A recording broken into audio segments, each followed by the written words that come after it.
Hello everyone, welcome channel learn with ease. आज हम solve करेंगे सीबीएसई 2019 एग्जाम के टाइम पर जो आपसे क्वेश्चन पूछा गया चेंज इन पीएसआर चैप्टर से। तो उसे आपको कैसे सॉल्व करना है, प्रेजेंट करना है, सब कुछ सीखना है। तो मेरे साथ एंड तक बने रहना। ऑनलाइन क्लासेस के लिए आप मुझे स्क्रीन पर दिए गए नंबर पर व्हाट्सएप कर सकते हो अपना नाम और क्लास। और अगर आप सॉल्यूशन ढूंढ रहे हो टीएस ग्रेवाल और डी के गोयल न्यू एडिशन के, तो चैनल की प्लेलिस्ट को क्लिक करो, आपको सभी सॉल्यूशन अपलोडेड मिलेंगे। कम्युनिटी सेक्शन पर क्लिक करने पर एमसीक्यूज मिलेंगे क्विज की फॉर्मेट में, और एमसीक्यूज के सॉल्यूशन है शॉर्ट्स में। तो बहुत कुछ है चैनल पर। Visit the channel. अच्छा लगे तो शेयर और सब्सक्राइब जरूर करना। तो क्वेश्चन में दिया है कि तीन पार्टनर है, अमन, बॉबी और चांदनी। इनकी प्रॉफिट शेयरिंग रेशियो थी 5:4:1।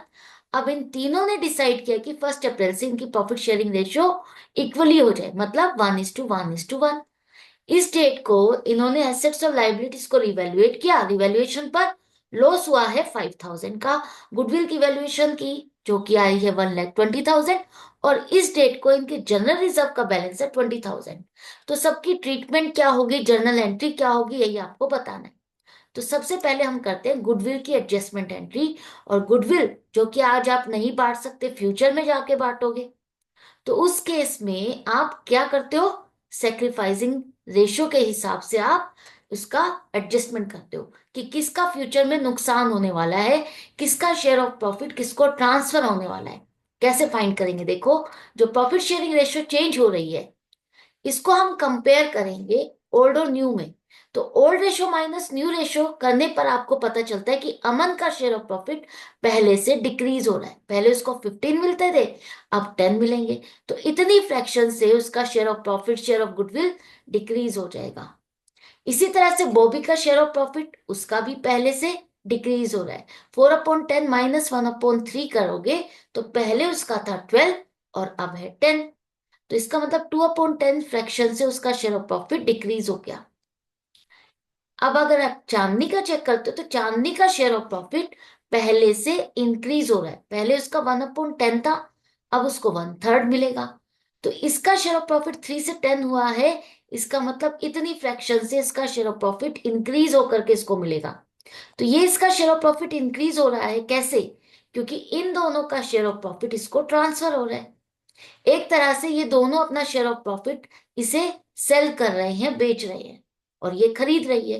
तो इसको पेमेंट करनी होगी। पेमेंट कितनी करनी होगी, कैसे फाइंड करोगे। चांदनी को कितनी फ्रैक्शन का फायदा हो रहा है, 7/30। अगर हम गुडविल की वैल्यू में देखें कि 1,20,000 की आपकी टोटल गुडविल है, इसका इतना फ्रैक्शन की अमाउंट क्या बनेगी, जो वो ये इतनी फ्रैक्शन खरीद रही है उसकी अमाउंट बनेगी 28,000। उसको ये पेमेंट करनी है, किसको, अमन और बॉबी को। इसने अमन से कितनी फ्रैक्शन खरीदी, 5/30। इसकी वैल्यू बनेगी 20,000 रुपीज।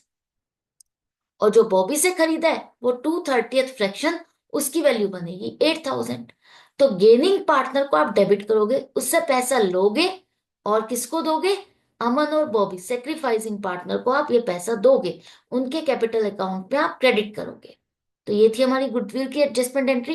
कब पास करोगे, जब इन्होंने डिसाइड किया है चेंज इन पीएसआर 1 अप्रैल 2018 को, उसी डेट को आप ये एंट्री पास करोगे। इसके बाद है आपका रिवैल्यूएशन का लॉस, 5,000 का लॉस है। तो ये 5,000 का लॉस हम कौन सी रेशियो में ट्रांसफर करेंगे, न्यू रेशियो में नहीं, ओल्ड रेशियो में। पुराना हिसाब किताब है, हम पहले वाली एसेट्स का रिवैल्यूएशन कर रहे हैं कि आज की डेट में हम अगर इनको बेचते हैं तो हमें लॉस होगा या फायदा होगा। तो ये आज की डेट के हिसाब से देखा जाए तो आपको लॉस हो रहा है 5,000 का। ओल्ड रेशियो में डिस्ट्रीब्यूट करोगे तो लॉस है, तो तीनों पार्टनर्स के अकाउंट आप क्या करोगे, डेबिट करोगे। और रिवैल्यूएशन अकाउंट आपका क्रेडिट होगा, तभी तो वो क्लोज हो जाएगा। ये भी बात समझ में आ गई। थर्ड है आपका जनरल रिजर्व 20,000 रुपीज का। तो जनरल रिजर्व क्या, यहाँ पर दो सिचुएशन आती है, आपने चैप्टर को पढ़ा है। क्या पार्टनर्स अपने एक्युमुलेटेड प्रॉफिट्स को बांटना चाहते हैं या नहीं बांटना चाहते, ऐसा कुछ क्वेश्चन में लिखा है। कुछ भी नहीं लिखा, क्वेश्चन साइलेंट है। तो उस केस में आप क्या करते हो, जनरल रिजर्व पूरा का पूरा डिस्ट्रीब्यूट कर देते हो पार्टनर्स के बीच में ओल्ड रेशो में। तो ओल्ड रेशो के हिसाब से डिस्ट्रीब्यूशन पर अमन, बॉबी और चांदनी के अकाउंट में जितना पैसा जाना है आपने कैलकुलेट किया। अब ये इन तीनों के लिए फायदा है। जनरल रिजर्व क्या है? एक तरह से प्रॉफिट का एक हिस्सा जो आप रिजर्व में ट्रांसफर कर देते हो। तो ये तीनों के अकाउंट आप क्रेडिट करोगे। क्रेडिट किया आपने तीनों के अकाउंट को, और जनरल रिजर्व अकाउंट अब आपका क्लोज हो जाएगा, डेबिट हो जाएगा 20,000 से। अगर क्वेश्चन में यहां पर लिखा होता कि पार्टनर्स जनरल रिजर्व को डिस्ट्रीब्यूट नहीं करना चाहते, एज इट इज इसका बैलेंस रखना चाहते हैं, तो आपको इसकी क्या ट्रीटमेंट करनी थी?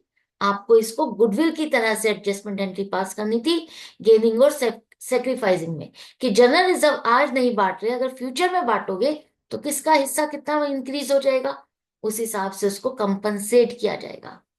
तो जनरल रिजर्व यहां तो क्वेश्चन में कुछ नहीं लिखा, तो हम इसे डिस्ट्रीब्यूट करके खत्म कर रहे हैं, पार्टनर्स के अकाउंट में ट्रांसफर किया। तो ये था क्वेश्चन। आई होप आपको अच्छे से समझ में आ गया, रिवीजन भी हो गया, किस तरह से प्रेजेंट करना है समझ में आ गया है। मैंने साथ के साथ आपको समझाया है कि वर्किंग नोट कैसे बनाने, आपको जनरल रिजर्व लिखना है, उसके बाद डिस्ट्रीब्यूशन दिखाना है, और जर्नल एंट्री ये बनेगी। राइट। तो मिलते हैं नेक्स्ट वीडियो में नेक्स्ट क्वेश्चन के साथ। Good bye and take care.